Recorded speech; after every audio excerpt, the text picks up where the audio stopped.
Le soleil du Texas cognait sur l'autoroute poussiéreuse tandis que Mitchell Freeman garait son camion dans l'allée de sa modeste maison de ranch en dehors de San Angelo, 3 mois à l'étranger. 3 mois à traquer des cibles de haute valeur dans des montagnes où les cartes n'avaient pas d'importance et où la pitié était un luxe. L'avait laissé vide, mais il était chez lui maintenant et sa fille Paige l'attendait. Elle n'était pas là, la maison était silencieuse, les stores tiraient malgré la lumière de l'après-midi.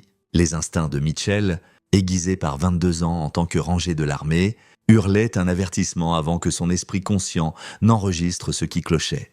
La porte d'entrée était légèrement entrebâillée. Paige ne la laissait jamais ouverte. Pas avec la climatisation en marche, pas avec son ordinateur portable et ses manuels éparpillés dans le salon. Il dégaina son arme de poing sans réfléchir, la mémoire musculaire prenant le relais, tandis qu'il inspectait chaque pièce avec une efficacité rodée, la cuisine vide, le salon intact.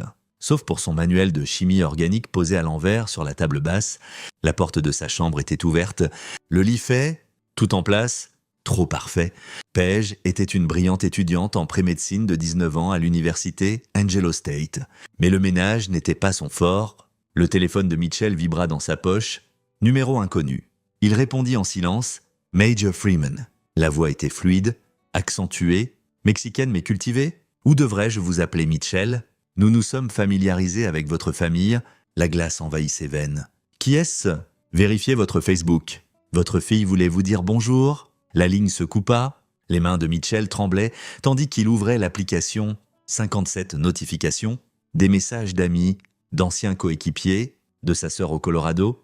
Tous des variations de la même horreur, son fil d'actualité chargea lentement, et là, en haut, une vidéo en direct taguée avec son nom.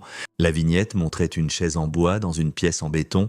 Sur la chaise était assise Paige, ligotée et bâillonnée, ses cheveux auburn collés contre son visage strié de larmes, ses yeux bleus, identiques à ceux de sa mère, la mère morte d'un cancer quand Paige avait 12 ans, fixait directement la caméra avec un mélange de terreur et de défi. Le doigt de Mitchell plana au-dessus du bouton de lecture.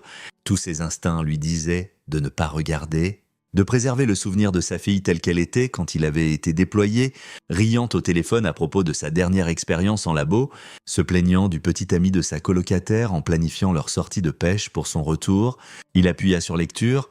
La vidéo datait de 15 minutes. 7000 spectateurs l'avaient déjà regardée. Les 3 premières minutes ne montraient rien d'autre que Paige se débattant contre ses liens, tandis que des voix hors champ parlaient en espagnol. Mitchell comprenait chaque mot. Il débattait de commencer par ses doigts ou ses orteils. Puis un homme entra dans le cadre, début de la trentaine. Musclé, portant un débardeur blanc et des chaînes en or coûteuses, son visage était découvert, confiant, même souriant. Ce message est pour les chiens militaires américains qui pensent pouvoir opérer sur notre territoire. Ce message est pour Mitchell Freeman, qui a tué mon frère à Kandahar. Nous n'oublions pas, nous ne pardonnons pas. L'homme produisit un bidon d'essence rouge. Mitchell ne pouvait pas bouger, ne pouvait pas respirer, ne pouvait pas détourner le regard, tandis qu'ils aspergeaient sa fille de carburant. Les yeux de Paige trouvèrent la caméra une dernière fois. Et il la vit bouger la bouche derrière le bâillon. Il lui avait appris à lire sur les lèvres quand elle avait 8 ans, un jeu auquel il jouait pendant les traitements de chimiothérapie de sa mère. Maintenant, il la regardait former 3 mots. « Je t'aime ». L'allumette tomba. La vidéo dura encore 4 minutes et 32 secondes. Mitchell regarda chaque seconde, se forçant à assister à ce qu'il ne pouvait pas empêcher, gravant chaque détail dans sa mémoire. L'homme aux chaînes en or riait tout du long. Un autre homme, plus âgé, aux cheveux gris, apparut brièvement pour verser plus d'essence. Un troisième manipulait la caméra, offrant occasionnellement des commentaires. Quand cela se termina, Mitchell resta assis immobile sur le lit de sa fille, le téléphone encore allumé dans sa main. La vidéo avait été partagée 843 fois. Les commentaires affluaient. La moitié provenait de sympathisants du cartel célébrant, l'autre moitié d'étrangers horrifiés, offrant des prières qui arrivaient de trop tard. La sonnette retentit. Mitchell se leva mécaniquement, glissant son arme dans sa ceinture tandis qu'il descendait les escaliers. À travers le Judas, il vit Tom Simmons, le shérif du comté, debout sur son Porsche, les mains dans les poches et son Stetson signature baissée. Ils se connaissaient depuis des années. Simmons avait été à l'hôpital quand Sarah était morte, avait assisté à la remise de diplôme de Paige au lycée. Mitchell ouvrit la porte. Simmons évitait son regard. « Mitchell, bon Dieu, je suis désolé. Je suis venu dès que j'ai entendu. Où est-elle » La voix de Mitchell sortit plate. Sans émotion, nous cherchons. Nous avons lancé des alertes à tous les. Où est son corps ? Simmons tressaillit. Nous ne savons pas encore. La vidéo a été uploadée via un VPN. Impossible de tracer. Mes adjoints vérifièrent les bâtiments abandonnés. Mais il s'interrompit, levant enfin les yeux vers ceux de Mitchell. Ce que Mitchell y vit transforma son chagrin en quelque chose de plus froid, de plus dur. « Vous savez qui a fait ça ?» Ce n'était pas une question. La mâchoire de Simmons se serra. « Mitchell, vous devez nous laisser gérer. Vous savez qui a fait ça ?» Mitchell répéta, s'approchant. « Je le vois sur votre visage. Donnez-moi des noms. » Le shérif recula d'un pas. « Je ne peux pas. Même si je pouvais. Vous devez vous retenir. Ces gens, ils sont connectés. Ils sont connectés à quoi ? Tom. Connectés à qui ? » La main de Simmons se dirigea vers son arme de service. Le geste n'échappa pas à Mitchell. « Vous devez laisser les autorités compétentes s'en occuper. C'est tout ce que je dis. Les autorités compétentes. » Mitchell rit. Un son dépourvu d'humour. Les autorités compétentes qui ont laissé ma fille se faire kidnapper de son appartement sur le campus il y a 3 jours. Les autorités compétentes qui n'ont pas lancé d'alerte Amber. Les autorités compétentes qui se tiennent sur mon porche en ce moment. Plus inquiètes de protéger des meurtriers que de rendre justice. Ce n'est pas comme ça. Alors comment c'est ? Tom, dites-moi. Le visage de Simmons rougit. Vous pensez que je ne veux pas attraper ces salauds ? Vous pensez que je n'ai pas de cauchemar à propos de ce qu'ils ont fait ? Mais il y a des réalités ici que vous ne comprenez pas. Ces cartels, ils ont des racines partout. Ils ont de l'argent, des avocats, des politiciens.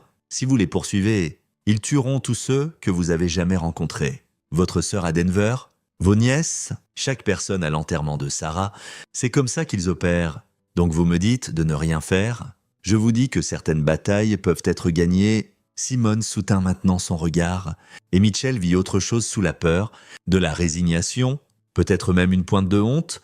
Je vous dis que si vous poursuivez ça, vous finirez mort ou en prison, et la mort de votre fille n'aura rien signifié. Mitchell laissa le silence s'étirer 5 secondes. Dix, puis il parla très doucement.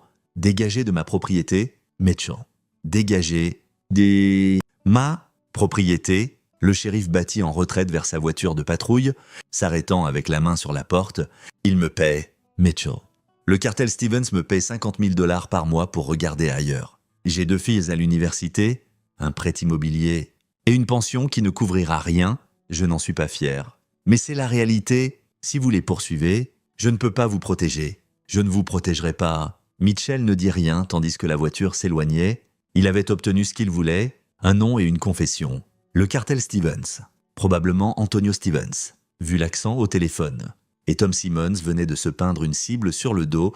À l'intérieur, Mitchell ouvrit son ordinateur portable et commença à chercher.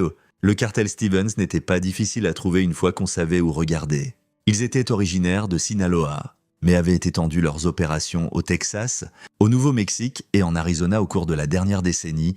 89 membres confirmés. Selon les rapports de renseignement de la DEA, qu'il accéda via des canaux qui le feraient de passer en cour martiale si quelqu'un vérifiait, spécialisé dans la production et la distribution de méthamphétamine, avec des activités secondaires dans le trafic d'êtres humains et le commerce d'armes.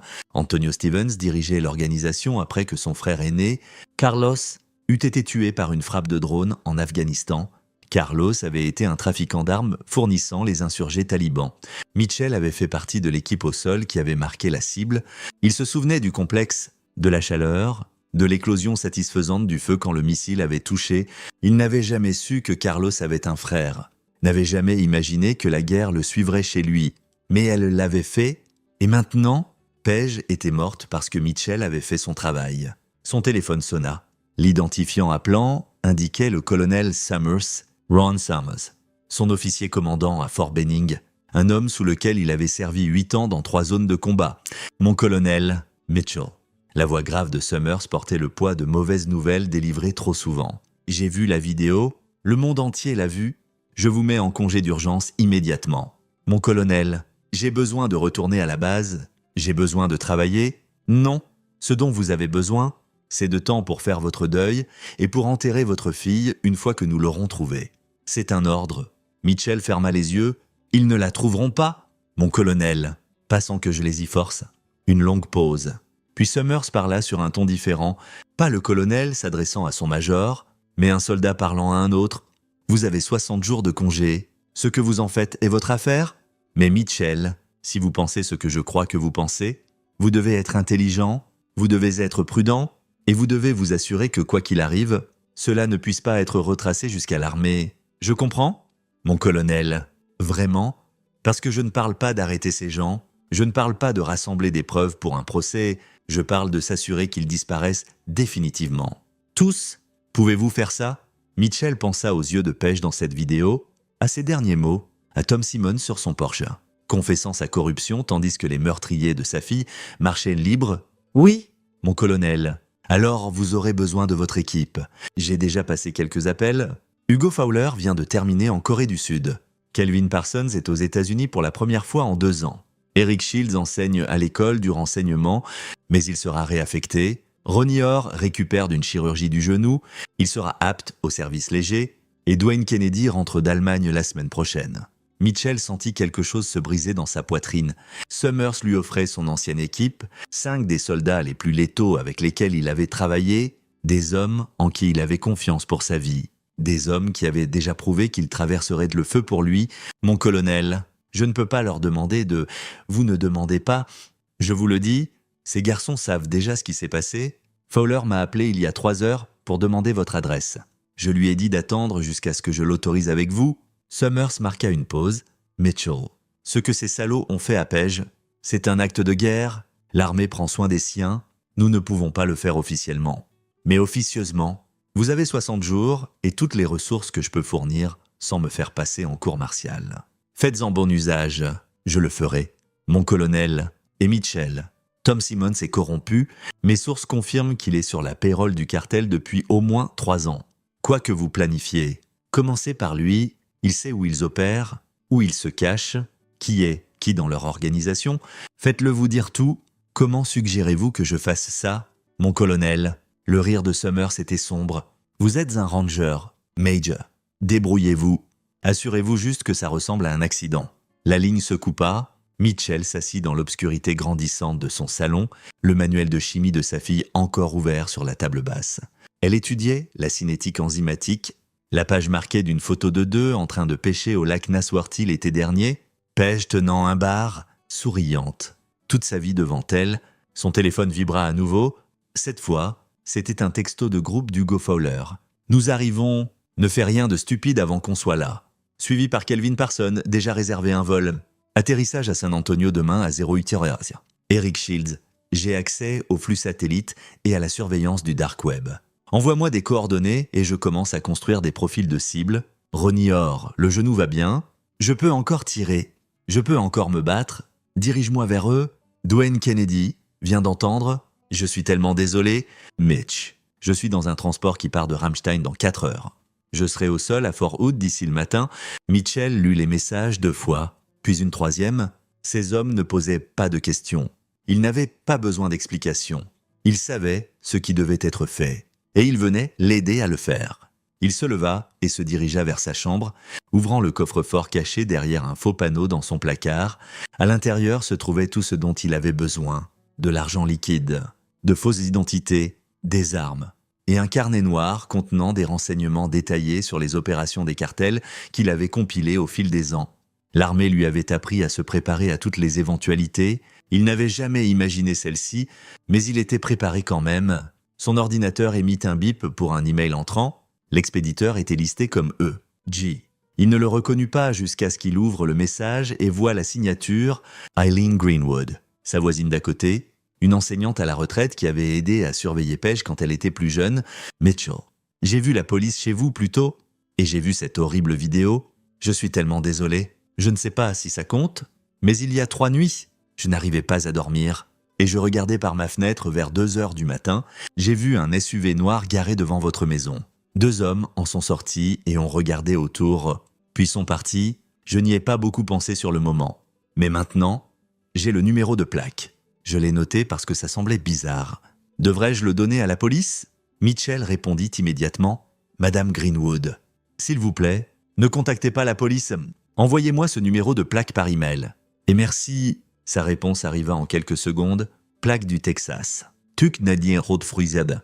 Le SUV avait des vitres teintées et une bosse sur le pare-choc arrière. J'espère que ça aide. Ça a aidé. Mitchell fit vérifier les plaques via une base de données militaire, une autre chose qui pourrait lui causer des problèmes.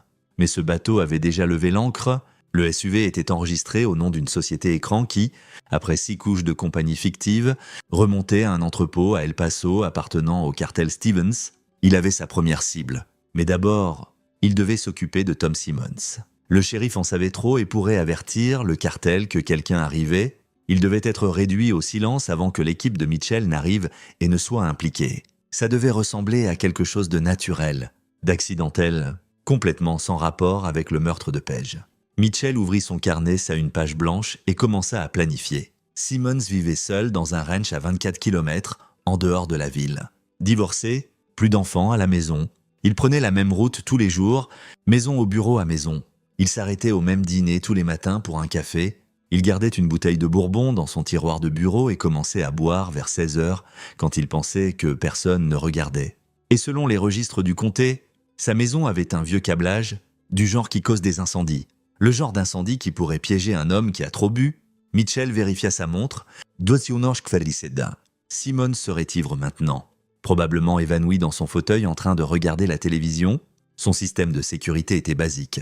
Mitchell avait aidé à l'installer 5 ans plus tôt quand ils étaient encore amis. Il connaissait les codes de contournement. Ça devait se passer ce soir avant que son équipe n'arrive et ne soit impliquée. Quoi que soit la suite, quelle que soit la guerre qu'il était sur le point de déclencher, elle commençait par s'assurer que le traître ne pouvait pas avertir l'ennemi. Mitchell se changea en vêtements sombres, prit une petite trousse à outils et se dirigea vers le garage. Son camion resterait à la maison. C'était à distance de marche s'il connaissait les bons sentiers. La lune pendait basse et rouge sur l'ouest du Texas tandis qu'il se mettait en route dans l'obscurité. Le ranch de Simmons était sombre, sauf pour l'éclat bleu clignotant d'une télévision dans le salon. Mitchell s'approcha par l'arrière, se déplaçant à travers les broussailles comme une ombre. Pas de chien. Simmons s'était débarrassé de son berger allemand après le divorce. Pas de caméra de ce côté de la propriété. L'homme était devenu paresseux. Confortable dans sa corruption, ce serait sa dernière erreur. Mitchell vérifia les fenêtres. Simmons était assis dans son fauteuil, une bouteille de bourbon vide sur la table à côté de lui, la tête renversée, ronflant. La télévision diffusait un vieux western, le son assez fort pour couvrir tout bruit que Mitchell pourrait faire. La porte arrière était verrouillée, mais la serrure était bon marché. Mitchell l'ouvrit en 30 secondes. À l'intérieur, la maison sentait l'alcool rance, la vaisselle sale et la défaite. Ce n'était pas la maison d'un homme en paix avec ses choix. Il se dirigea vers le panneau électrique dans la buanderie, vieux câblage, comme il s'en souvenait. Il sortit des pinces coupantes et commença à travailler, effilochant soigneusement plusieurs connexions, créant des courts-circuits qui provoqueraient des étincelles sans faire sauter le disjoncteur. Puis, il se dirigea vers la cuisine, allumant la cuisinière à gaz sans l'allumer, laissant l'odeur remplir la pièce. C'était la partie délicate. Ça devait ressembler à ce que Simmons avait ivrement allumé la cuisinière. Peut-être en essayant de faire à manger, puis oublié, le court-circuit électrique fournirait la source d'ignition. Tout l'endroit s'embraserait vite avec tout ce vieux bois et ces journaux que Simmons entassait. Mitchell était sur le point de rebrousser chemin vers la porte quand Simmons apparut dans l'embrasure de la cuisine.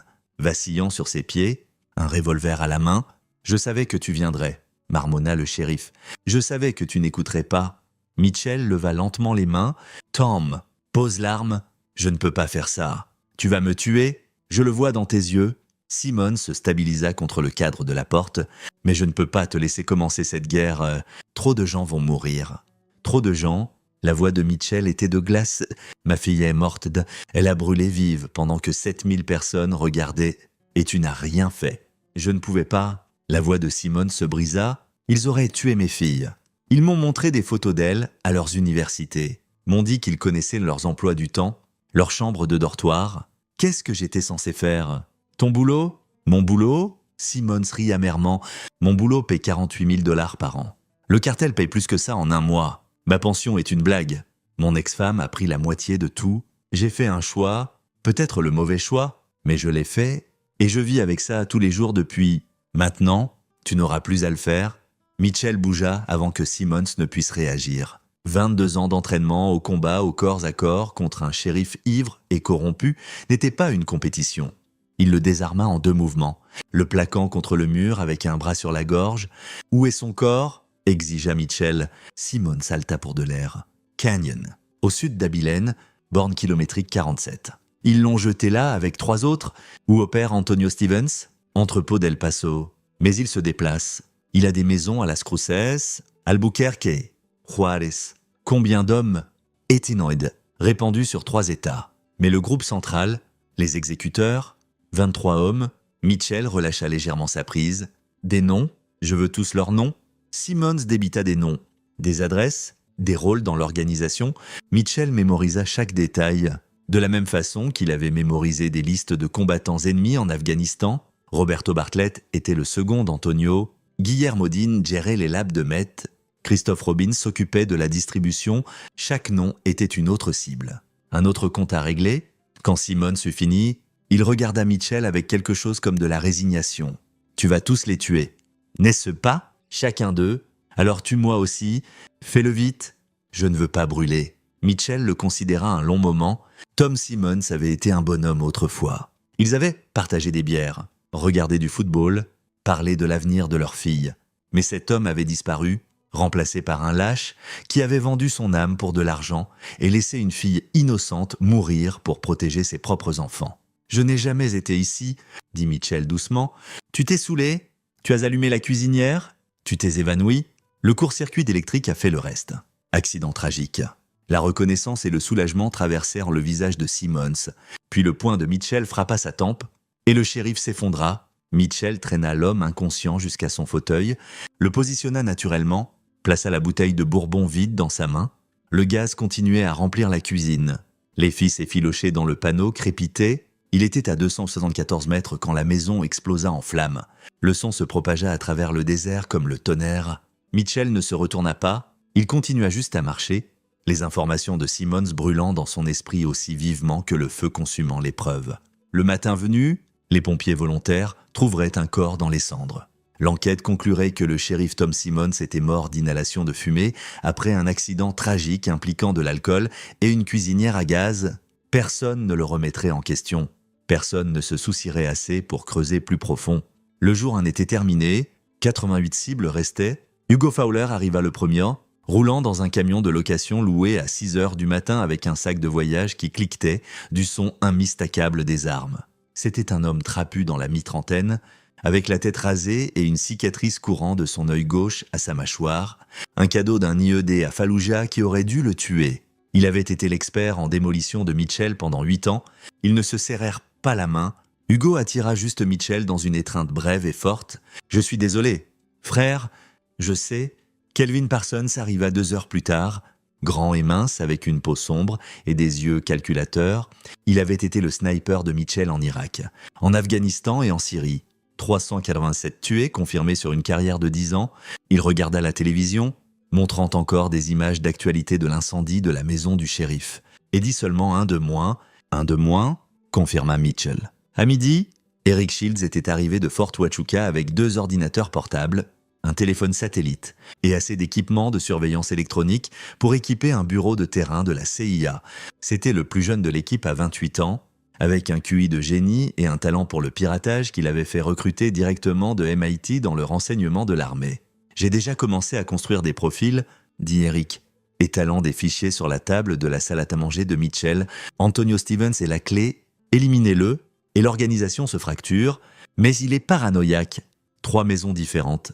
Ne dort jamais 2 fois au même endroit. Voyage avec au moins 6 gardes du corps. Ronnie Orr arriva ce soir-là, boitant légèrement, mais portant une mallette de fusil et un sac de fournitures médicales. Il était au début de la quarantaine, le plus âgé du groupe, avec du gris striant, ses cheveux coupés ras. Il avait sauvé la vie de Mitchell 2 fois à Kandahar, le portant sur 5 kilomètres à travers un territoire hostile avec une balle dans sa propre jambe. Genou à 80%, dit Ronnie. Suffisant pour ça ? Dwayne Kennedy fut le dernier, arrivant après minuit, encore en uniforme de voyage des vœux. C'était un médecin d'abord, un guerrier ensuite, mais Mitchell l'avait vu tuer 15 combattants talibans avec un pistolet et un couteau quand ils avaient envahi sa position. Il jeta un regard au visage de Mitchell et dit « On va vraiment le faire ?» Ce n'était pas une question « On va vraiment le faire ?» confirma Mitchell. « Mais j'ai besoin que vous tous compreniez ce que ça signifie. On sort des sentiers battus, bien au-delà. On va traquer et tuer 88 membres du cartel. On va le faire discrètement, efficacement et sans laisser de preuves. Et quand ce sera fini, on va disparaître et prétendre que ça n'a jamais eu lieu. Ça ressemble à un mardi, dit Hugo. Eric afficha une carte sur son ordinateur portable. J'ai identifié 23 cibles de haute valeur. Ce sont les exécuteurs d'Antonio, ceux qui font les kidnappings, les tueries, la torture. J'ai des adresses, des véhicules, des routines. On commence par eux. Non, dit Mitchell. On commence par ceux qui ont tué Page, l'homme aux chaînes en or, le plus âgé aux cheveux gris, l'opérateur de caméra. Je les veux en premier. Les doigts d'Eric volèrent sur le clavier. L'homme aux chaînes est Guillermo Dean, âge 32 ans, 6 antécédents pour agression. Suspecté dans au moins 14 meurtres, il dirige les opérations d'exécution du cartel depuis un complexe à Las Cruces. L'homme plus âgé est Christophe Robbins, 54 ans, ancien policier fédéral mexicain avant de tourner kazakh, gère le renseignement et la sécurité. L'opérateur de caméra est plus dur à identifier, mais basé sur les métadonnées de la vidéo et d'autres facteurs, je suis sûr à 90% que c'est Toby Bray, un soldat de bas niveau qui se spécialise dans la tech et la propagande. Mitchell étudia les photographies qu'Eric avait affichées. Guillermo Dean ressemblait exactement à ce qu'il était dans la vidéo. Arrogant, cruel, appréciant son travail. Christophe Robbins avait des yeux froids et un port militaire.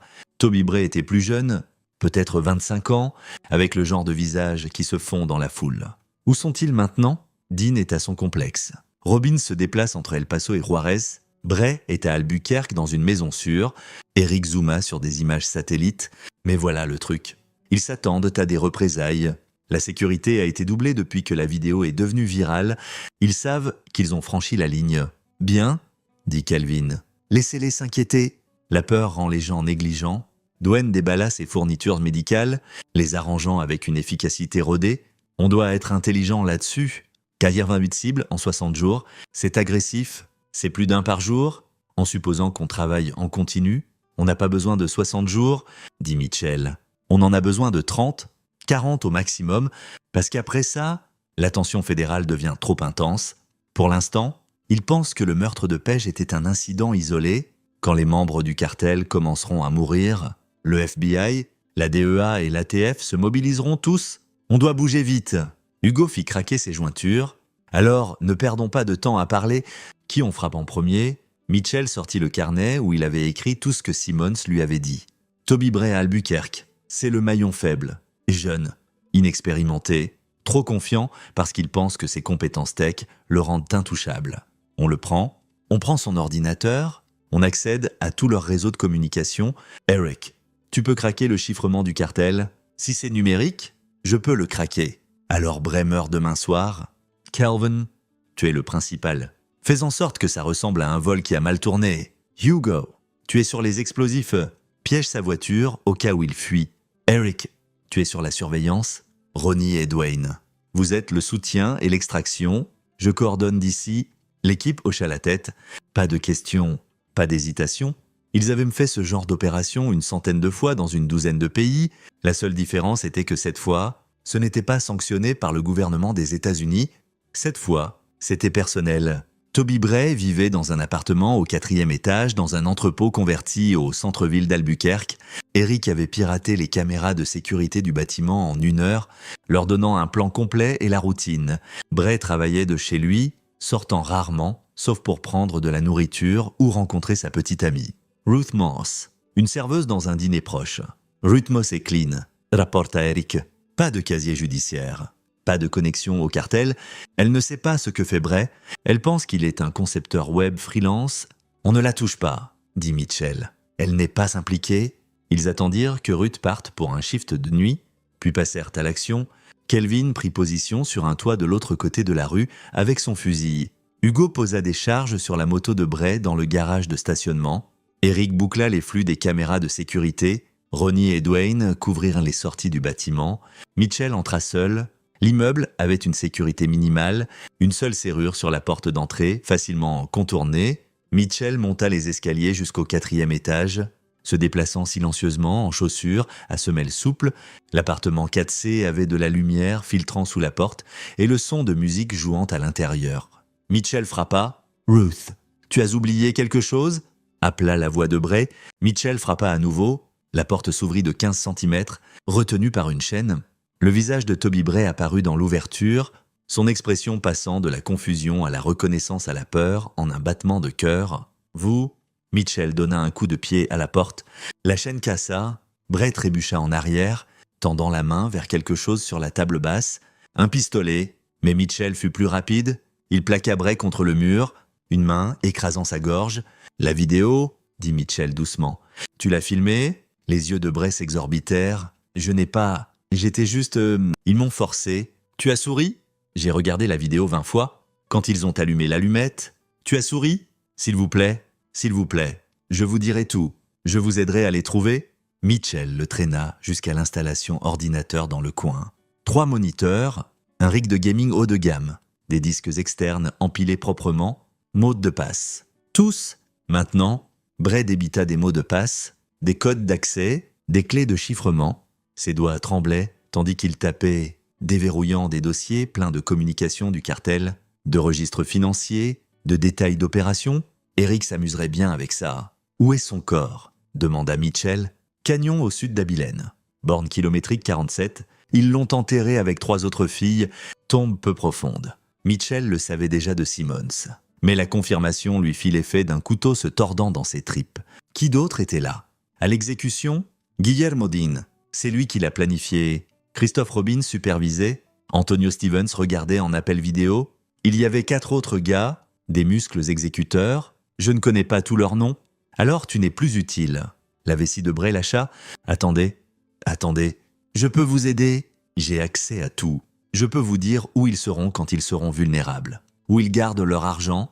Mitchell regarda cette créature pathétique qui avait filmé le meurtre de sa fille pour la propagande du cartel, qui avait souri pendant qu'elle brûlait, qui suppliait maintenant pour une pitié qu'il ne méritait pas. Ma fille a supplié aussi, dit Mitchell. As-tu écouté? Il n'attendit pas la réponse. Un tir, silencieux à travers le front. Bray s'effondra sur son clavier, du sang s'accumulant sur le bureau. Mitchell sortit une clé USB et commença à copier les fichiers. Tout, communications, registre financier, addresses, numéro de téléphone, protocole de sécurité opérationnelle, toute l'infrastructure numérique du cartel mise à nu, son oreillette crépita, tir propre confirmé, rapporte à Kelvin, cible neutralisée, copié, Eric. De combien de temps j'ai besoin? 10 minutes pour un DOM complet. Mais la police locale répond à une plainte pour bruit à 2 pâtés de maison. On doit bouger. Mitchell jeta un regard au corps de Bray. Il arracha la chaîne en or que le gamin portait. Coûteuse. Flashy. Probablement un cadeau du cartel. Puis, il se tourna vers le coffre-fort dans le coin. Bray avait utilement fourni la combinaison. À l'intérieur, de l'argent liquide, des drogues et un registre de paiement. Mitchell prit l'argent, $40,000, et laissa les drogues. Il voulait que ça ressemble à un vol. Un junkie entrant par effraction, les choses tournant à la violence. Bray se défendant et perdant, la police ne regarderait pas trop dur un criminel de bas niveau mort. Il sortit en 8 minutes, prenant les escaliers vers le toit au lieu du lobby. Ronnie le rencontra avec une corde. Ils descendirent en rappel le long de l'arrière du bâtiment et se fondirent dans l'allée. Quand la police arriva, ils étaient à 3 pâtés de maison dans un van volé, Eric accédant déjà au fichier de Bray depuis son ordinateur portable. « Bon Dieu !» murmura Eric. « C'est tout !» Journaux de communication, calendrier de paiement, emplacement de maisons sûres, même des comptes bancaires offshore. Ce gamin était tout leur département IT. « Peux-tu traquer Antonio Stevens ?» demanda Mitchell. « Pas encore, mais donnez-moi quelques heures. » Il utilise des téléphones jetables, mais ils sont tous liés via un serveur central que Bray gérait. Je peux pinguer le serveur, trianguler les téléphones et réduire sa localisation. Hugo les conduisit à un motel en dehors de Santa Fe. Ils louèrent 6 chambres sous de faux noms, payantes en liquide. Dans une chambre, ils étalèrent des cartes et des fichiers, construisant une image complète des opérations du cartel Stevens. 88 membres divisés en cellules. 23 exécuteurs qui faisaient le sale boulot, 15 distributeurs, 22 travailleurs de production dans les labs de Met, 12 opérateurs financiers, 8 éclaireurs et recruteurs, et 8 managers de haut niveau, incluant Antonio Stevens et Roberto Bartlett. On va devoir être chirurgicaux là-dessus, dit Douane, les frapper fort, les frapper vite, mais ne pas laisser de motif. Dès que les Feds connecteront les points, on est fini. Kelvin nettoya son fusil. Donc on varie les méthodes, certains ressemblent à des accidents, certains à des cartels rivaux, certains à des disputes internes, gardez tout le monde dans le doute. Et on isole Antonio, ajouta Mitchell. Tuez ses exécuteurs, coupez ses communications, détruisez ses installations de production, rendez-le paranoïaque, rendez-le vulnérable. L'ordinateur d'Eric bip pas, je l'ai... Antonio Stevens est actuellement dans un ranch en dehors de Las Cruces, mais il bouge demain vers El Paso. Après ça, le motif devient moins clair. Mitchell étudia les images satellites du ranch de Las Cruces. Clôture de sécurité, tour de garde, au moins une douzaine d'hommes visibles en imagerie thermique. Pas encore, on n'est pas prêt pour un assaut direct. On doit le saigner d'abord, prendre ses gens clés un par un jusqu'à ce qu'ils soient isolés. Guillermo Dean est encore à Las Cruces. Nota Hugo. À son complexe, à 5 km du ranch d'Antonio, l'homme aux chaînes en or, l'homme qui avait versé l'essence sur Page, Mitchell sentit une fureur froide l'envahir comme un manteau familier. Alors c'est notre prochaine cible, mais on le fait intelligemment, on le fait souffrir d'abord. Au cours des 4 heures suivantes, ils planifièrent la chute de Guillermo Dean avec une précision militaire. Ce serait complexe, personnel et profondément satisfaisant, et ça enverrait un message à Antonio Stevens que son temps était compté. Le complexe de Guillermo Dean était une forteresse, des murs de 2,40 m de haut, des gardes armés, des caméras de sécurité et des chiens d'attaque. Il l'avait construit avec l'argent de la drogue. Un monument à sa propre cruauté, la surveillance d'Eric montrait qu'il maintenait une rotation de 6 gardes, 3 à l'intérieur de la maison, 3 patrouillant le périmètre, mais chaque forteresse a une faiblesse. Celle de Dean était sa petite amie, Gillian Tompkins, une danseuse exotique de 23 ans d'Albuquerque. Elle conduisait jusqu'à son complexe tous les vendredis soirs, restant jusqu'au dimanche matin. Les gardes connaissaient sa voiture, la laissaient passer sans vérifier. C'était jeudi soir, Eric avait piraté le téléphone et les comptes réseaux sociaux de Gillian. Elle était clean, pas de connaissance des opérations de Dean, pas d'implication dans les affaires du cartel, juste une fille naïve qui pensait que son petit ami était un homme d'affaires prospère. On utilise sa voiture, dit Hugo, le cheval de Troie classique. Elle entre, on est déjà dedans. Ça ne marchera pas? Contrecarra Ronnie. Le garde pourrait ne pas fouiller sa voiture, mais ils verront si quelqu'un d'autre la conduit. Et si on prend Gillian en otage, ça nous rend pas meilleur qu'eux? Mitchell acquiesça. On ne touche pas aux civils. On trouve un autre moyen. Eric sourit. Ou on fait entrer sa voiture sans qu'elle la conduise. Il expliqua son plan. Ils volèrent la voiture de Gillian jeudi soir pendant qu'elle travaillait, installeraient une capacité de conduite à distance et l'enverraient à travers la porte en autopilote vendredi soir. Au moment où les gardes réaliseraient que quelque chose clochait, les explosifs d'Hugo détonneraient. C'était risqué, technique et complètement fou. « J'adore », dit Hugo. Ils exécutèrent le plan avec une précision d'horlogerie. Eric contourna l'alarme de la voiture de Gillian, installa le système distant et remit le véhicule à sa place de parking avant la fin de son shift. Elle ne saurait jamais qu'il avait été modifié. Vendredi soir, ils regardèrent depuis une colline surplombant le complexe de Dean, tandis que la voiture de Gillian approchait la porte. Les gardes la laissèrent passer sans hésitation. La voiture roula dans l'allée vers la maison. Dean sortit, se demandant probablement pourquoi Gillian ne descendait pas. Il descendit les marches vers la voiture. Hugo appuya sur le détonateur. L'explosion fut massive. La voiture éructa en une boule de feu qui consuma Dean, 3 gardes, et la plupart de l'avant de la maison. Des explosions secondaires suivirent, tandis que les réservoirs de carburant et les stocks de munitions s'allumaient. Kelvin élimina les gardes restants avec des tirs précis depuis sa position. En 90 secondes, le silence tomba sur le complexe, brisé seulement par les crépitements des flammes. « Allez-y !» ordonna Mitchell. Ils entrèrent vite, Ronnie et Dwayne inspectant la structure en feu pièce par pièce.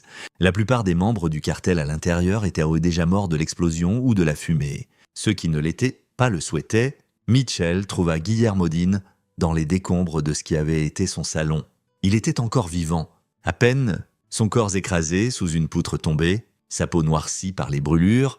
Les yeux de Dean se fixèrent sur Mitchell. La reconnaissance scintilla. « Vous, ma fille t'a supplié d'arrêter, » dit Mitchell, s'agenouillant à côté de l'homme mourant. « Elle t'a supplié de ne pas la brûler. As-tu écouté ?» Dean essaya de parler, mais seul du sang sortit. « Je veux que tu saches quelque chose avant de mourir. » Continua Mitchell. « Tous ceux que tu aimes vont te rejoindre. Ton frère, ton cousin, tes amis, chaque personne dans le cartel Stevens. Je vais vous effacer de l'existence. Et quand j'aurai fini, personne ne se souviendra de ton nom. Il prit la chaîne en or du meurtre de Bray et la drapa sur la poitrine de Dean. Puis il se leva et s'éloigna, laissant l'homme mourir dans les flammes. Ils étaient partis avant l'arrivée des services d'urgence. Eric avait déjà effacé les enregistrements de sécurité. Le rapport officiel dirait qu'un lab de meth à l'intérieur du complexe avait explosé, tuant tous à l'intérieur. Juste une autre opération de cartel qui a mal tourné, 2 cibles de moins, 86 à faire. Mais tandis qu'il s'éloignait du complexe en feu, l'ordinateur d'Eric bipa avec une alerte. Il fixa l'écran, son visage pâlissant. « On a un problème », dit-il. « Un gros... Quel genre de problème ?» demanda Mitchell. « Genre fédéral. Une agente du FBI traque le cartel Stevens depuis 3 ans. Son nom est Ruth Moss. » Mitchell sentit de la glace dans ses veines. Ruth Moss, la petite amie de Toby Bray. Pas sa petite amie. Sa handler, elle est en infiltration profonde, a fourni des informations à une task force fédérale, et selon ces messages que je vois dans le système du cartel, elle est compromise. Antonio Stevens sait qu'elle est du FBI, il prévoit de la tuer demain soir. La mission venait de devenir infiniment plus compliquée. Ruth Moss avait passé 3 ans à construire sa couverture en tant que serveuse sortant avec un gars tech de bas niveau du cartel. 3 ans à rassembler des preuves, enregistrer des conversations, documenter des crimes. Elle était à des semaines de témoigner devant un grand jury qui ferait tomber toute l'organisation Stevens. Maintenant, tout ça était en péril parce que l'équipe de Mitchell avait tué Toby Bray. Elle ne sait pas que Bray est mort, expliqua Eric. Défilant à travers des messages interceptés, le cartel a découvert pour elle hier via une base de données FBI compromise. Il prévoit de la prendre pendant son shift demain. La torturer pour des infos, puis la tuer. On ne peut pas laisser ça arriver, dit Douane. Mitchell acquiesça, mais ça compliquait tout. Si on la sauve, elle saura qu'on est impliqué. Elle saura que des civils mènent une opération hors livre contre le cartel. Ça nous met tous en risque. Donc on la laisse mourir. La voix de Ronnie était tranchante. C'est une agente fédérale faisant son boulot. On ne peut pas l'abandonner. Je ne dis pas qu'on l'abandonne. Je dis qu'on doit être intelligent là-dessus. Mitchell réfléchit aux angles. Eric, peux-tu la contacter sans révéler qui on est? Peut-être. Elle a un email sécurisé qu'elle utilise pour contacter son handler. Je pourrais lui envoyer un avertissement. Dis-lui d'extraire immédiatement. Fais-le. Dis-lui qu'elle est compromise. Donne-lui un horaire et un lieu pour une extraction d'urgence. Fais en sorte que ça ressemble à ce que ça vienne de son agence. Les doigts d'Eric volèrent sur le clavier. 10 minutes plus tard, l'email fut envoyé via assez de proxy et de couches de chiffrement pour que même la NSA ait du mal à le tracer. Ils attendirent. La réponse de Ruth arriva 1 heure plus tard. Comment je sais que c'est réel? Code de vérification. Elle est intelligente? Nota Hugo. Ne prend rien pour argent comptant. Eric lui envoya un code qui confirmerait que le message venait de quelqu'un avec accès aux systèmes internes du FBI. Ruth resta silencieuse 20 minutes, probablement en vérifiant le code via ses propres canaux. Son message suivant fut bref. Extraction confirmée. Lieu et horaire reçus. Qui êtes-vous? Eric ne répondit pas. Mieux valait la laisser penser que c'était son agence qui veillait sur elle. Mais Mitchell avait une idée différente. Dis-lui pour Toby Bray, dis-lui qu'il est mort. Tué dans ce qui ressemblait à un vol, dis-lui que ses ordinateurs ont été effacés. Pas de preuves laissées, ça la rendra suspicieuse, dit Kelvin. Bien, laissez-la être suspicieuse. Parce qu'après, demain, on va avoir besoin d'elle. Eric envoya le message. La réponse de Ruth fut immédiate. Vous n'êtes pas du FBI? Qui diable êtes-vous? Mitchell se pencha par-dessus l'épaule d'Eric et tapa lui-même. Des amis? Le cartel a tué une fille innocente. On les fait payer. Vous avez des infos dont on a besoin? Aidez-nous, et on vous aidera à faire tomber Antonio Stevens. Une longue pause. Puis, c'est illégal. Mitchell tapa. Oui, une autre pause. Je devrais vous arrêter. Vous devriez survivre à demain soir. Après ça, on peut discuter des légalités. Ruth ne répondit plus. Mais le matin suivant, la surveillance d'Eric montra qu'elle faisait ses valises et se déplaçait vers un emplacement de maison sûre qu'ils avaient suggéré. Un motel loin de ses repères habituels, enregistré sous un faux nom. Elle suit le coup, confirma Eric. Fille intelligente, on doit encore la protéger, dit Mitchell. Le cartel viendra la chercher. Antonio Stevens ne laisse pas de bout pendant. Ils installèrent un périmètre autour du motel de Ruth, alternant les gardes, surveillant toutes les approches. Bien sûr, à 3 heures du matin, un SUV noir entra dans le parking. 4 hommes en sortirent, vérifiant leurs armes. Kelvin prit position sur un toit proche. J'ai des tirs propres sur les 4. Dites le mot Mitchell observa aux jumelles, c'étaient des exécuteurs du cartel, des professionnels. Lourdement armés, se déplaçant avec une précision militaire, éliminez-les. 4 tirs. 4 corps tombés, Ronnie et Dwayne entrèrent pour sécuriser la scène, traînant les corps dans le SUV et le conduisant à une zone industrielle où Hugo avait préparé une solution, des charges de termites qui réduiraient le véhicule et de son contenu en scories et cendres. Ruth Moss regarda depuis la fenêtre de son motel et Mitchell savait qu'elle avait tout vu. Quand il frappa à sa porte 30 minutes plus tard, elle l'ouvrit avec son arme de service dégainée, main où je peux les voir. Mitchell obéit, montrant des paumes vides. Agent Moss. On doit parler... Elle était plus jeune qu'il s'y attendait, peut-être 30 ans, avec des yeux vifs et des cheveux auburn attachés en queue de cheval. Vous venez de tuer 4 hommes devant moi. 4 hommes venus vous tuer? Ça ne rend pas ça légal? Non. En effet, Mitchell soutint son regard fermement. Je m'appelle Mitchell Freeman. Le cartel a tué ma fille il y a 2 semaines. Ils l'ont brûlée vive sur Facebook Live pendant que des milliers regardaient. Maintenant, je les tue en retour. Tous. La reconnaissance scintilla dans les yeux de Ruth. J'ai vu cette vidéo. Je suis désolé. Mais ce n'est pas comme ça que fonctionne la justice. La justice? Mitchell rit amèrement. Votre task force enquête depuis 3 ans? Combien d'arrestations? Ces choses prennent du temps. Ma fille n'avait pas de temps. Les 3 autres filles qu'ils ont enterrées avec elle n'avaient pas de temps. Combien d'autres personnes doivent mourir pendant que vous rassemblez des preuves? L'arme de Ruth baissa légèrement. Que voulez-vous de moi? Des informations? Vous êtes à l'intérieur depuis 3 ans. Vous connaissez leurs opérations, leur personnel, leurs vulnérabilités. Aidez-nous à les faire tomber. Je suis une agente fédérale. Je ne peux pas juste... Vous êtes une agente fédérale compromise. Mitchell l'interrompit. Votre couverture est grillée. Votre task force est probablement en train d'être démantelée en ce moment parce qu'il y a une fuite au FBI. Vous pouvez soit nous aider à finir ça, soit regarder depuis les sidelines pendant que plus de gens meurent. Ruth resta silencieuse un long moment. Puis elle rengaina son arme. « Montrez-moi ce que vous avez. » Ils étalèrent les fichiers d'Eric, tout ce qui avait été pris des ordinateurs de Toby Bray, tout ce que Simmons avait révélé avant sa mort, tout ce qu'ils avaient appris de la surveillance. Les yeux de Ruth s'écarquillèrent, tandis qu'elle absorbait l'étendue de leurs renseignements. C'est tout ce qu'on essayait de construire depuis 3 ans. Comment avez-vous obtenu ça? On a demandé gentiment, dit Hugo depuis la porte. Ruth regarda Mitchell. Vous allez tous les tuer, n'est-ce pas? Les 86 restants? Oui. Et vous voulez que je vous aide à commettre un meurtre de masse? Je veux que vous m'aidiez à éliminer une organisation terroriste qui opère en toute impunité sur le sol américain. Vous pouvez appeler ça meurtre si vous voulez.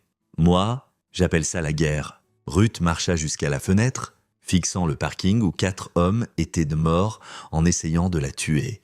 Mitchell pouvait la voir lutter avec la décision, pesant son serment d'agente fédérale contre la réalité que le système avait échoué.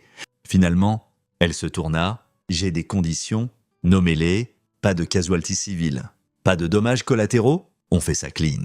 D'accord? Et quand c'est fini, quand Antonio Stevens et son organisation sont partis, vous vous rendez, vous affrontez la justice pour ce que vous avez fait. Mitchell considéra ça. Il savait depuis le début que ça finirait probablement par la prison ou la mort. Mais l'entendre énoncer si brutalement le rendait réel.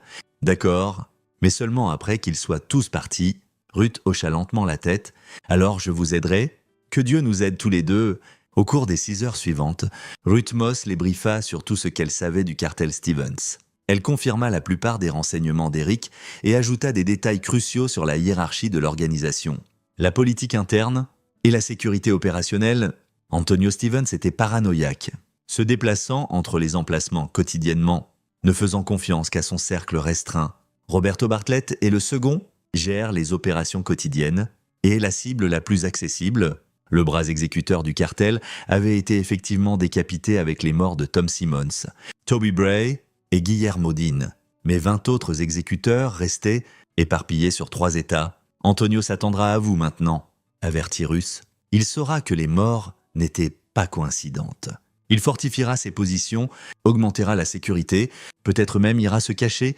Bien, dit Mitchell. Laissez-le se cacher, on le trouvera. Vous parlez de mener une guerre contre une organisation avec des centaines de millions en ressources et des connexions à des cartels mexicains, des officiels corrompus et des réseaux criminels à travers plusieurs pays. Vous avez 6 personnes qui sont vraiment bonnes pour tuer, dit Kelvin factuellement. Ruth regarda ces hommes, tous des guerriers, endurcis par des années de combat, unis par le chagrin et le but.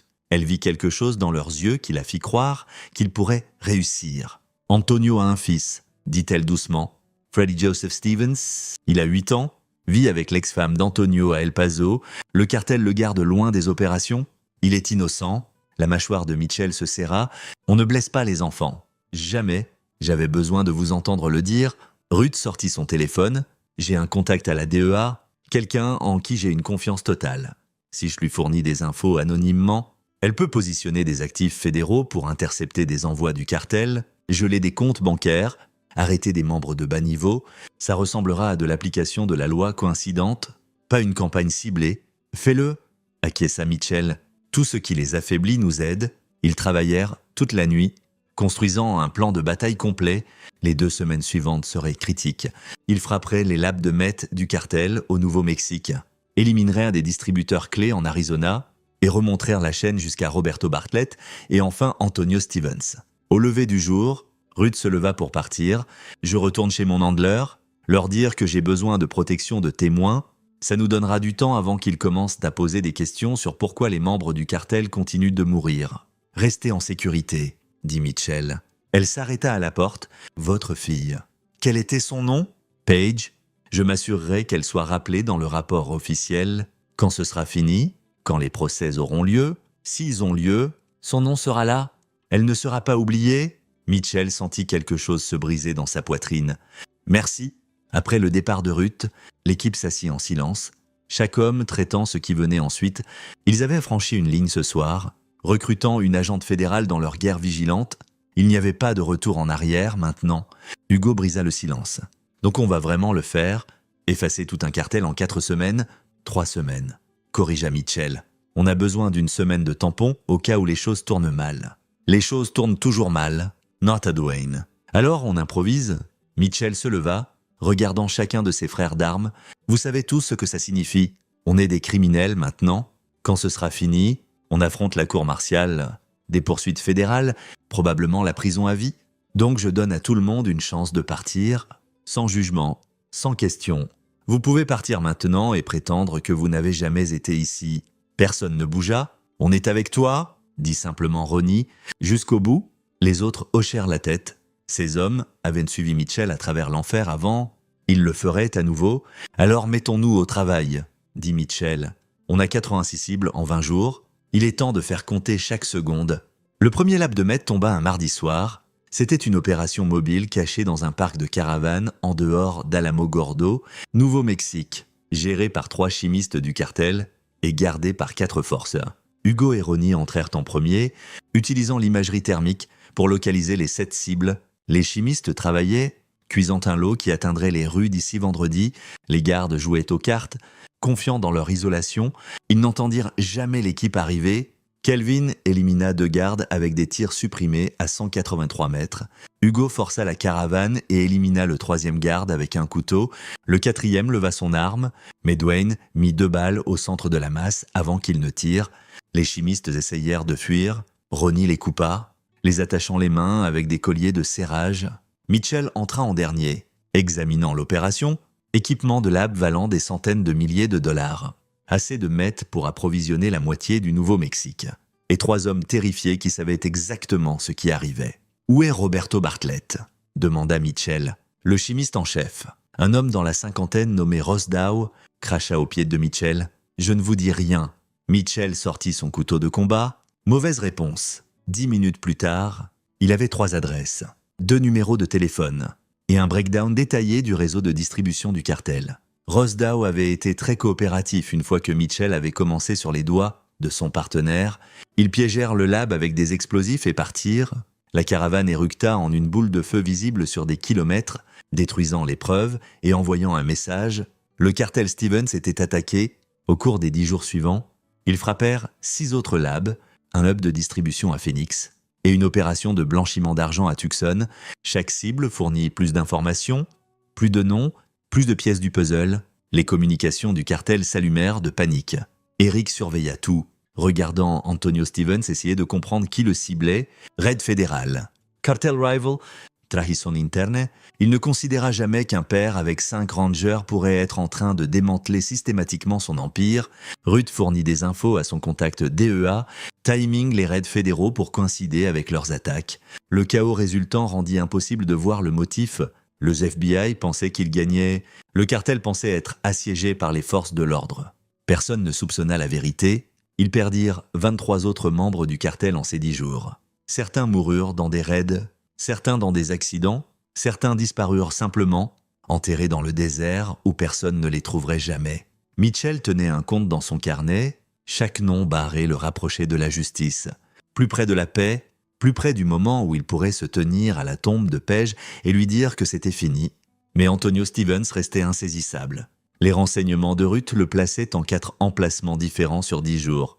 Ne restant jamais assez longtemps pour monter un assaut, il voyageait maintenant avec 8 gardes du corps, se déplaçant en véhicules blindés, restant dans des complexes fortifiés. Il sait que quelqu'un vient pour lui, dit Ruth pendant un de leurs appels vidéo sécurisés. Il a peur ? Bien, répondit Mitchell. La peur fait faire des erreurs aux gens. L'erreur vint au jour 16. Roberto Bartlett. Le second, Antonio, décida de consolider les opérations. Il convoqua une réunion de tout le leadership restant du cartel, 14 personnes au total. Dans un ranch en dehors de Juarez, supposément impénétrable, protégé par des fédéraux mexicains sur la payroll du cartel, Eric intercepta les communications. « C'est ça, c'est notre chance d'éliminer tout le leadership en un coup. Sauf que c'est au Mexique, fit remarquer Dwayne. On n'a pas d'autorité là-bas. Si on se fait prendre, c'est un incident international. Alors on ne se fait pas prendre, dit Mitchell. Ils passèrent 3 jours à planifier l'assaut. Le ranch était une forteresse. Mais chaque forteresse avait un point faible. Dans ce cas, c'était l'approvisionnement en eau. Le ranch puisait d'un puits qui alimentait la maison principale. Poison, suggéra Hugo. Pas du poison, corrigea Eric. Des sédatifs. On lasse l'approvisionnement en eau, on attend qu'il s'évanouisse, puis on entre et on finit. C'était risqué. Les sédatifs pourraient ne pas agir assez vite. Quelqu'un pourrait remarquer le goût. Une douzaine de choses pourraient mal tourner, mais c'était la meilleure chance qu'ils auraient. Ils traversèrent illégalement au Mexique, utilisant des routes secondaires qu'Eric avait cartographiées. Le ranch était isolé dans le désert, visible seulement du ciel. Kelvin trouva une position sur une crête proche. Hugo et Ronnie approchèrent le puits sous couvert de l'obscurité. Utilisant la vision nocturne, le composé sédatif qu'Eric avait préparé était insipide, inodore, et à action rapide. Dans les 20 minutes suivant l'entrée dans l'approvisionnement en eau, tout le monde dans la maison serait inconscient. Ils attendirent 2 heures, puis Hugo radio, mouvement arrêté, thermique montre tout le monde à terre. Ils entrèrent, les gardes à la porte étaient affalés, bavantes. À l'intérieur de la maison, 14 leaders du cartel gisaient inconscients autour d'une table de conférence où ils avaient planifié leur stratégie de survie. Roberto Bartlett était parmi eux. Son téléphone encore en main, mi texto. Mitchell se déplaça méthodiquement dans la pièce, vérifiant les visages contre sa liste. 12 des 14 étaient sur sa liste de cibles. Les 2 autres étaient des officiels mexicains, des fédéraux corrompus qui prenèrent l'argent du cartel. « Et eux, bien ?» demanda Ronnie, désignant les officiels. Mitchell considéra un moment. Ces hommes avaient permis au cartel, protégé des meurtriers, permis aux tueurs de pêche d'opérer en impunité, mais ils étaient des officiels gouvernementaux et les tuer franchirait une autre ligne. Attachez-les avec des colliers, laissez-les vivants, laissez leur gouvernement s'en occuper. Ils exécutèrent les 12 membres du cartel avec des tirs uniques, cliniques et efficaces, pas de torture, pas de dramatique, juste la justice. Roberto Bartlett se réveilla à la fin, groggy des sédatifs. Il leva les yeux vers Mitchell avec des yeux troubles. « Qui êtes-vous ? Je suis le père de la fille que vous avez aidé à tuer, » dit Mitchell doucement. « Et je veux que vous donniez un message à Antonio. » « Quel message ? Dites-lui que j'arrive. Dites-lui que tous ceux qu'il aime vont mourir. Dites-lui que je vais l'effacer de l'existence, juste comme il l'a fait à ma fille. » Les yeux de Bartlett s'écarquillèrent, tandis que la conscience revenait. « Vous êtes lui !» Le ranger. « Antonio vous cherche. Maintenant, il sait où me trouver. » Mitchell leva son arme. « Attendez, attendez, je peux... » Le tir résonna à travers le désert. Ils étaient repartis avant le lever du soleil, laissant derrière une scène qui bafflerait les enquêteurs pendant des années. 14 morts, 2 officiels inconscients, pas de preuve de qui l'avait fait ou pourquoi. Le gouvernement mexicain blâma les forces de l'ordre américaines, le gouvernement américain blâma des cartels rivaux. Personne ne devina la vérité. Mais Antonio Stevens savait, il avait été en appel vidéo quand les sédatifs avaient dit fait effet. Regardant toute son équipe de leadership s'effondrer à l'écran, il avait vu les caméras devenir noires, il avait entendu les tirs, et il savait que quiconque venait pour lui venait d'éliminer toute sa structure de commandement en une nuit. Selon la surveillance d'Eric, Antonio fuit vers un complexe profond dans le désert de Chihuahua, emmenant ses 8 gardes du corps restants et allant complètement dark. Pas d'appel téléphonique, pas d'internet, pas de communication sauf via un seul courrier qui changeait de route constamment. Il est terrifié, dit Eric. Regardez ces métadonnées, il déplace les caméras de sécurité toutes les 6 heures, change les mots de passe quotidiennement, dort dans une chambre différente chaque nuit, il mange à peine, probablement ne dort pas. Il craque. Mitchell ne ressentit aucune satisfaction. Ce n'était pas à propos de la terreur, c'était à propos de la justice. Peux-tu le trouver ? J'y travaille. Le courrier est la clé. Il utilise des téléphones jetables, mais ils pingent tous le même cluster de tours. Donnez-moi une autre semaine et j'aurai une localisation. On n'a pas une semaine, on est à ça depuis 19 jours. La tension fédérale s'intensifie. Ruth les avait avertis ce matin-là. Le FBI avait connecté plusieurs des morts, pas tous, mais assez pour alerter. Une task force se formait, la surveillance augmentait. Ils avaient peut-être 5 jours avant que leur opération devienne impossible. Alors on le force à sortir ? Suggéra Ronnie. On le fait venir à nous ? Comment ? Son fils. Freddy, tu as dit que l'ex-femme d'Antonio a la garde. Si on menace le gamin ? Non, coupa Mitchell. Absolument pas. On n'utilise pas les enfants comme appât. Jamais. Je ne dis pas qu'on le blesse vraiment. Juste faire penser à Antonio qu'on pourrait l'effrayer pour qu'il fasse une erreur. Mitchell secoua la tête. Ça nous rend des monstres ? On n'est pas des monstres. On est des soldats exécutant la justice. Alors qu'est-ce qu'on fait ? Demanda Dwayne. On ne peut pas juste attendre qu'il émerge. Chaque jour qu'on attend est un jour de plus où les Feds se rapprochent de nous. L'ordinateur d'Eric bipa. Il fixa l'écran, puis sourit. On n'a pas à attendre. Je l'ai trouvé. Ils se rassemblèrent tandis qu'Eric affichait des images satellites. Un complexe au milieu de nulle part, à 97 km de la ville la plus proche, entouré de désert. L'imagerie thermique montrait 9 signatures de chaleur, Antonio et ses 8 gardes du corps. Il a fait une erreur, expliqua Eric. Son courrier a utilisé le même téléphone jetable 2 fois. Je l'ai tracé, piraté l'infrastructure locale et triangulé sa position. Il est là, terré, pensant probablement qu'il est en sécurité. Quand on bouge ? Demanda Hugo. Mitchell étudia le complexe. Fortifié, isolé, lourdement gardé, ce serait un bain de sang, le leur ou celui du cartel. Mais c'était la fin de partie. C'était le moment vers lequel tout avait construit. Ce soir, dit-il. On finit ça ce soir. Ils approchèrent le complexe à minuit, se déplaçant à travers le désert comme des fantômes. Kelvin prit position sur une dune à 732 mètres. Eric surveillait les systèmes de sécurité depuis un poste de commandement mobile à 5 km. Hugo portait assez d'explosifs pour raser un pâté de maison.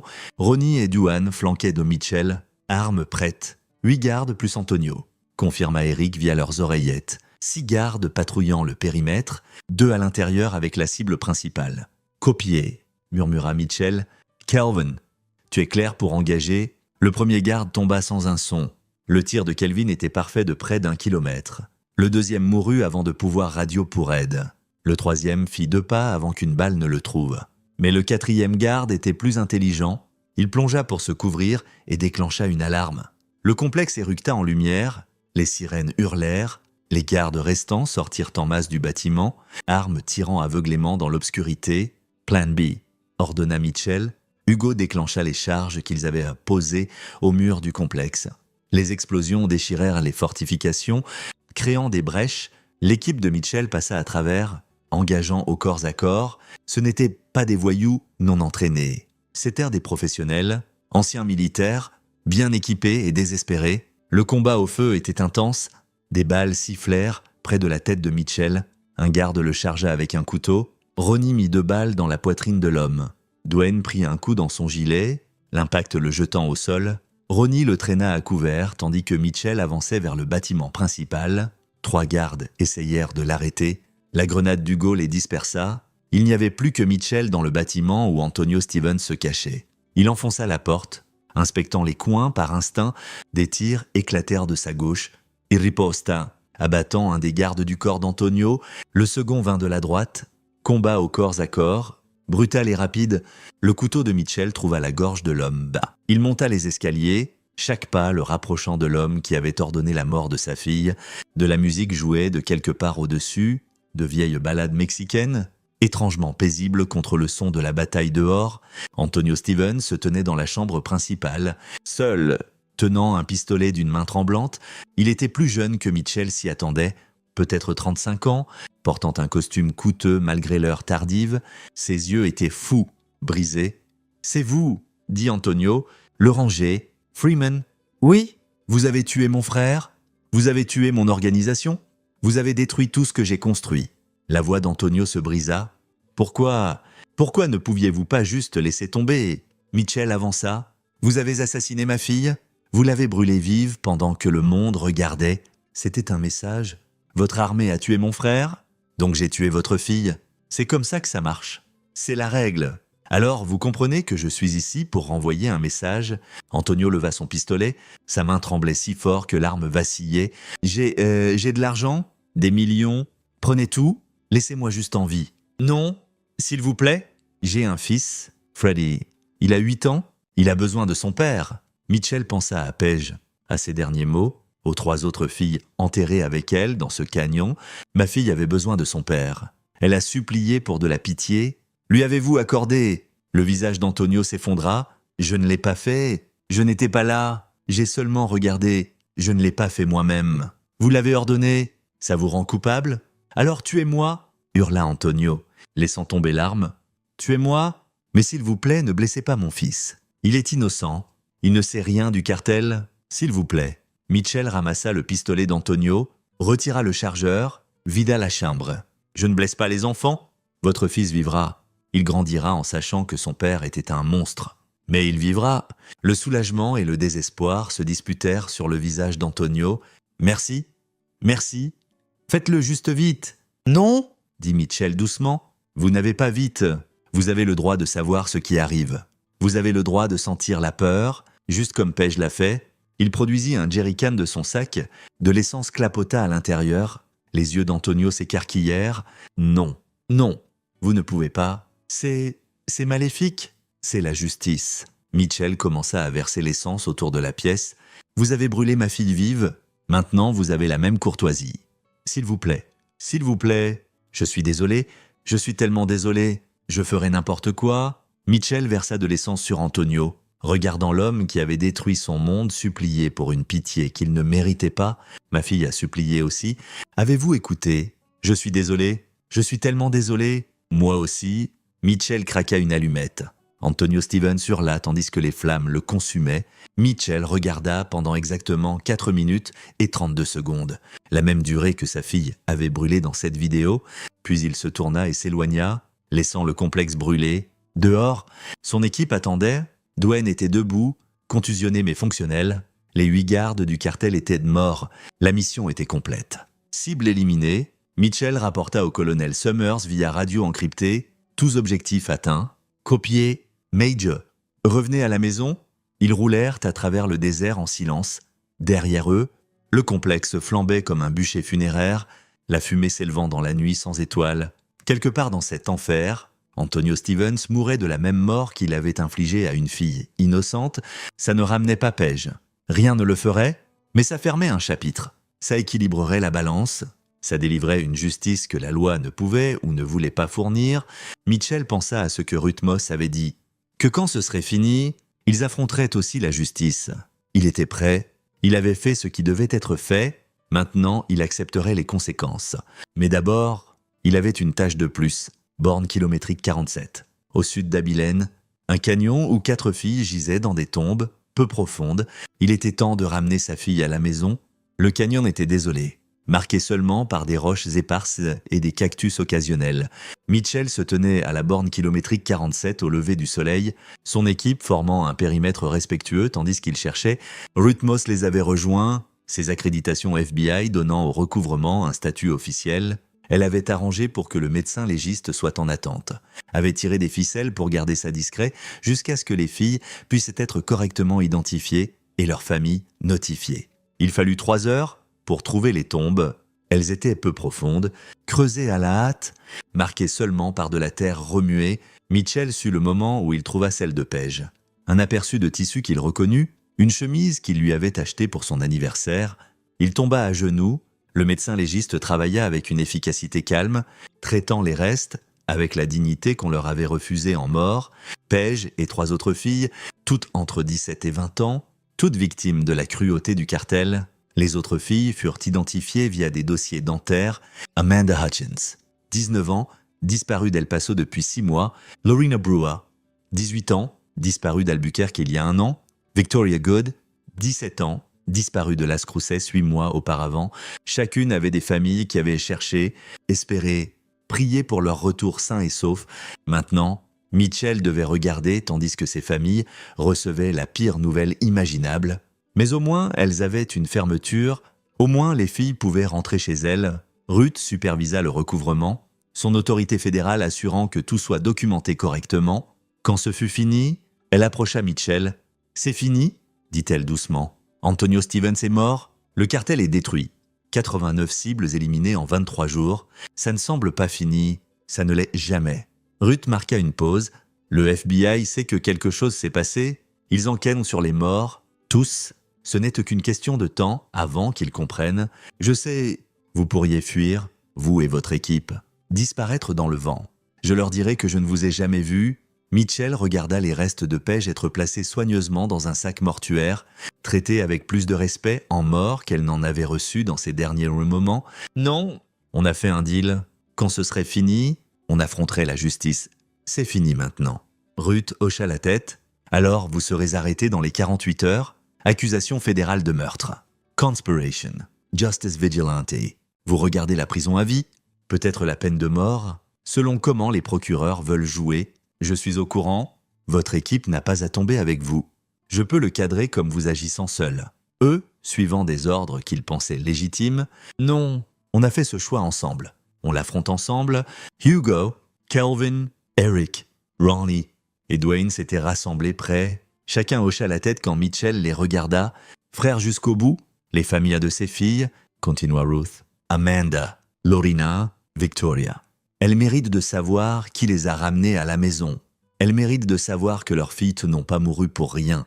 Dites-leur, dites Mitchell, dites-leur tout. Assurez-vous que l'histoire de Paige soit racontée. Assurez-vous que tout le monde sache ce que le cartel Stevens a fait et pourquoi ils sont partis maintenant. Je le ferai. Ils enterrèrent Paige 3 jours plus tard dans un cimetière en dehors de San Angelo, à côté de sa mère Sarah. Le service fut petit, la sœur de Mitchell, Adrienne et sa famille, quelques amis de collège de Paige, le colonel Summers en civil, et les 5 rangers qui l'avaient aidé à venger sa mort. Ruth Moss assista aussi, se tenant au fond, sa présence un rappel que la justice venait sous de nombreuses formes. Mitchell se tint à la tombe longtemps après que tout le monde soit parti. Une main sur la pierre froide, qui portait maintenant le nom de sa fille. Paige Freeman, fille bien-aimée, sa lumière éteinte trop tôt, mais son souvenir brûle éternellement. « Je les ai eus, ma chérie », murmura-t-il. « Tous, ils ne blesseront plus jamais personne. » Le vent emporta ces mots à travers les plaines du Texas. 2 jours plus tard, des agents du FBI arrivèrent à son ranch. Mitchell ne résista pas. Il sortit les mains visibles, se soumit aux menottes et se laissa mener aux véhicules en attente. Son équipe fut arrêtée simultanément. Hugo à Dallas, Kelvin à Houston, Eric à Austin, Ronnie à San Antonio, Dwayne à Fort Hood. Tous allèrent calmement, sachant que ce jour viendrait. Le procès dura 8 mois. Les procureurs fédéraux présentèrent un dossier accablant, 89 meurtres, conspiration, accusation d'armes, activité criminelle inter-État et une foule d'autres infractions. Les preuves étaient circonstancielles par endroits, mais condamnantes dans leur totalité.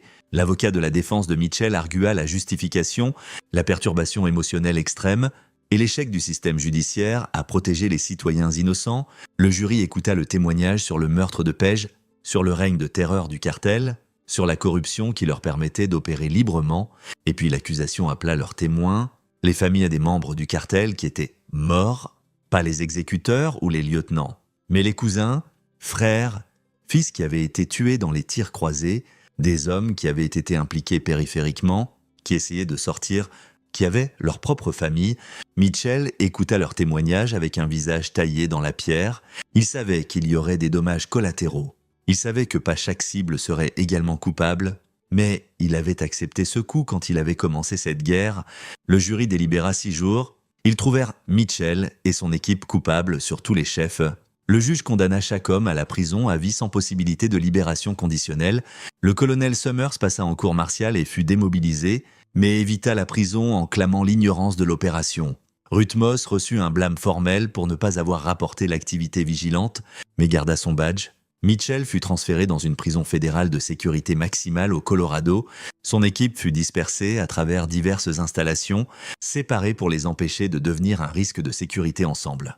Mais en prison, Mitchell trouva quelque chose d'inattendu, du respect. Les détenus connaissaient son histoire, ils savaient ce qu'il avait fait et pourquoi. Même les criminels les plus endurcis, des hommes qui avaient tué pour profit ou plaisir, reconnaissaient que Mitchell Freeman avait fait ce qui devait être fait.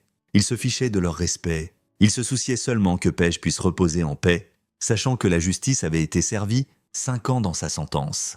Mitchell reçut une visiteuse, Ruth Moss, maintenant agente senior du FBI, s'assit en face de lui dans la salle des visites de la prison. « Je pensais que vous voudriez savoir, » dit-elle. « L'enquête sur le cartel Stevens est conclue. Nous avons tracé leurs opérations sur 15 ans. Au moins 147 meurtres confirmés. Des milliers de vies détruites par leur drogue, des millions en argent volé, et officieusement, le FBI prend le crédit pour les avoir démantelés. Notre task force, notre enquête, notre succès, Ruth soutint son regard, mais officieusement, tout le monde sait la vérité. Vous avez fait en 23 jours ce qu'on n'a pas pu faire en 3 ans. Ce n'est pas un réconfort. Je sais, mais il y a autre chose. Elle glissa un dossier sur la table. Après votre procès, 8 États ont passé de nouvelles législations adressant la violence des cartels. Le financement fédéral pour les opérations anti-trafic a triplé. Et 3 autres organisations de cartels se sont dissoutes volontairement plutôt que de risquer le même sort qu'Antonio Stevens. Mitchell ouvrit le dossier. À l'intérieur, des coupures de journaux, des résumés législatifs et des photographies. Une photo montrait un mémorial à San Angelo, un parc dédié à Page Freeman et aux autres filles qui avaient été assassinées par le cartel. « Vous avez commencé quelque chose ?» continua Ruth. « Une conversation sur comment on gère le crime organisé, sur la protection des victimes, sur l'échec du système judiciaire. Ce n'est pas grand-chose, mais c'est quelque chose. Page ne voulait pas commencer une conversation. Elle voulait devenir médecin, elle voulait sauver des vies. Je sais, et je suis désolé. » Ruth se leva pour partir. « Mais pour ce que ça vaut, vous avez sauvé plus de vies que vous n'en avez prises. Notre renseignement suggère que sans le cartel Stevens, les morts par drogue dans le sud-ouest ont chuté de 40%. Les cas de trafic humain ont diminué de 60%. Vous êtes un meurtrier par la loi, Mitchell. Mais vous êtes aussi un héros pour des gens qui ne connaîtront jamais votre nom. » Après son départ, Mitchell s'assit seul avec le dossier. Il regarda le mémorial de Page, les visages des autres filles, les changements législatifs qui étaient venus de leur mort. Ça ne rendait pas la cellule plus petite. Ça ne raccourcissait pas sa sentence. Ça ne ramenait pas Page, mais ça signifiait quelque chose. Il retourna à sa cellule et ajouta la coupure de journal à la petite collection de photographies qu'il gardait. Page à la remise de diplôme. Page à la pêche. Page riant avec sa mère avant que le cancer ne l'emporte. Sa famille, figée dans le temps, lui rappelant pourquoi il avait fait ce qu'il avait fait. Le système les avait laissés tomber, donc il était devenu sa propre justice. Et il le referait, conséquence damnée, si ça signifiait protéger les innocents de ceux qui prient sur les faibles. En fin de compte, c'est ce que font les soldats. Ils se tiennent entre les civils et le chaos. Ils font les choix durs pour que les autres n'aient pas à le faire. Ils portent le coup pour que les autres puissent vivre en paix. Mitchell Freeman avait été un soldat toute sa vie adulte. Et aux yeux de la loi, il était devenu un meurtrier. Mais à ses propres yeux, et aux yeux des familles qu'il avait vengées, il était quelque chose d'autre entièrement. Un père qui avait aimé sa fille assez pour détruire un empire en son nom, et ça suffisait.